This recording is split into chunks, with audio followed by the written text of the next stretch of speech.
चलिए अब जरा भारत के नक्शे पे चलते हैं। पश्चिमी भारत की ओर इसका मुख्य केंद्र गुजरात था और दक्षिणी राजस्थान और मध्य भारत के कुछ हिस्से भी थे। यहाँ कला के संरक्षक कौन थे? देखिए, यहाँ के संरक्षक मुख्य रूप से धनी व्यापारी वर्ग थे और उनमें भी जैन समुदाय की प्रमुखता थी। अच्छा, इसीलिए इस शैली को जैन चित्रकला शैली भी कहते हैं। जी बिल्कुल।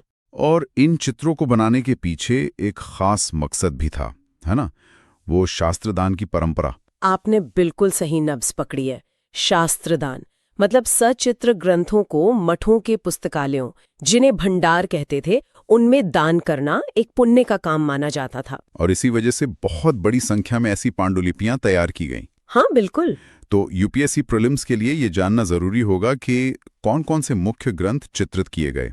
कुछ नाम। सबसे प्रमुख तो है कल्पसूत्र। कल्पसूत्र। हाँ, जिसमें 24 तीर्थंकरों के जीवन की 5 प्रमुख घटनाओं का वर्णन है: गर्भ, जन्म, त्याग, ज्ञान और मोक्ष। ओके।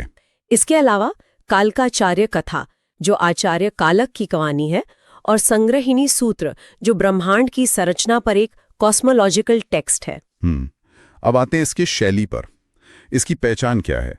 मतलब अगर कोई चित्र हमारे सामने हो तो हम कैसे पहचानें कि ये जैन शैली का है? इसकी कुछ बहुत खास पहचान है।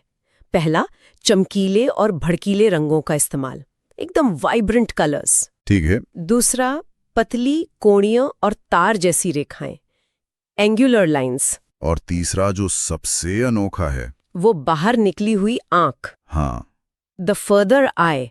ये इसकी सबसे बड़ी पहचान है। चेहरे को 3/4 प्रोफाइल में दिखाते थे, लेकिन जो दूर वाली आंख है वो भी प्रोफाइल से बाहर निकालकर बना देते थे। ये तो बहुत ही अजीब लगता होगा देखने में। अजीब और अनोखा दोनों।